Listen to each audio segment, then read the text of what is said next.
Okay, what we're going to do now is we're going to finish the trig function worksheet, which is assignment 1 of unit 3. We're going to finish it in class right now. And here's a review of what we did last time. We drew a right triangle, and so here's my right angle here. And then I took this big triangle and I divided it into 3 smaller triangles. And by drawing a line here and a line here. And when I did that, I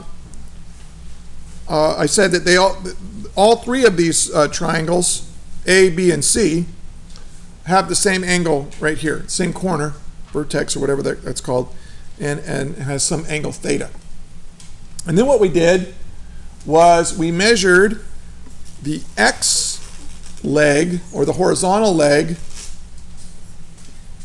don't make me laugh, the horizontal leg of each triangle, the vertical leg of each triangle, the y, when we called it y, and then the hypotenuse, which we called r, for each triangle, A, B, and C, and listed them here. And you can see that x, y, and r are quite different for each triangle, which you would expect. But then we took a ratio of those measurements, x over r, y over r, and y over x.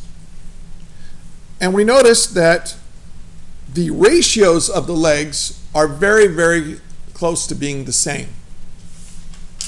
In fact, if I had drawn perfect triangles and had made perfect measurements, these would be the same. But of course, measurements are never perfect, but they're pretty darn close. So this ratio x over r, we have a name for that.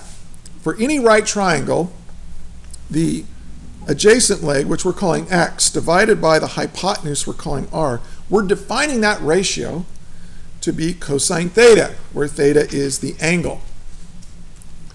And we're defining y over r to be sine theta, and y over x, we define that to be tangent theta. Okay, now these are definitions. That's what, when somebody says sine theta, what they are really saying is, hey, for this angle on a right triangle, the opposite over the hypotenuse will be this number. And we call it sine theta. Okay, so, and then what I did is I actually measured this angle using a protractor, and I got 30.5 degrees. And then I used my calculator. My calculator has an algorithm in it. If you give the calculator the angle, out pops the ratio. So if you put in cosine of 30.5 degrees, it'll give you 0.862. So your calculator knows, hey, for a right triangle, if you give me the angle, I'll give you the adjacent over the hypotenuse ratio. And sure enough, look, 0.862. What did I get? 0.856, 0.852, 0.8. It's a little tiny bit off. Maybe my x value wasn't quite big enough. For sine theta, it gave me 0.508. And look, I got 0.511, 0.514. So that's really, really close. It's within a percentage. And then look at y over x. Got 0.589, 0.59, 0.6. Very, very close. So it works. Okay, and we can use this now to solve problems. So what we're going to do is, regarding right triangles, is we're going to create a list of equations that we can use to solve right triangles. That is, if you give me an angle and you give me a leg, or I can figure out what the other leg is and what the hypotenuse is, or whatever. If you give me 2 things about a right triangle, I'll give you the other 2 things. Now, of course, and here are the equations.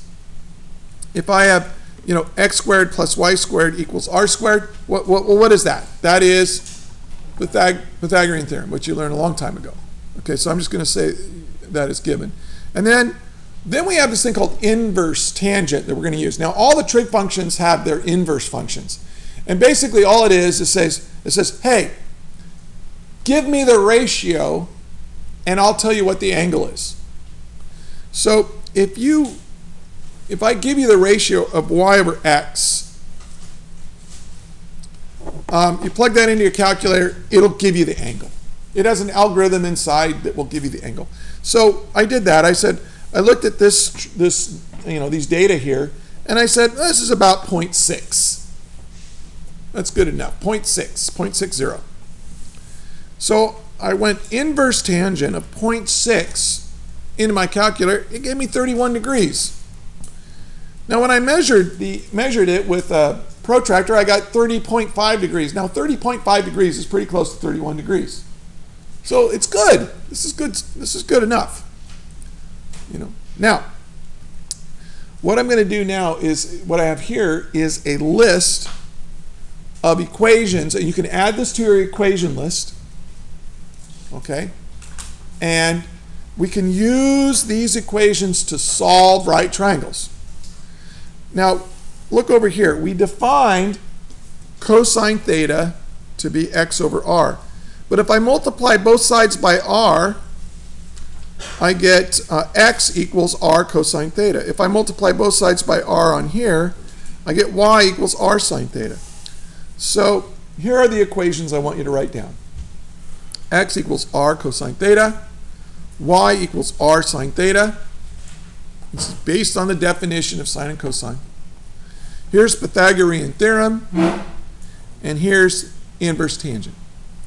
Using these four equations, we can now solve right triangles. And that's what you're going to do on this worksheet. And here's the worksheet.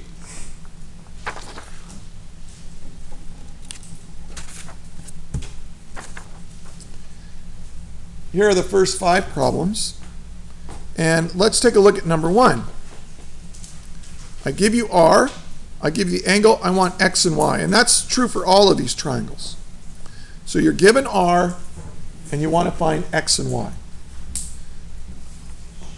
So here's what you do.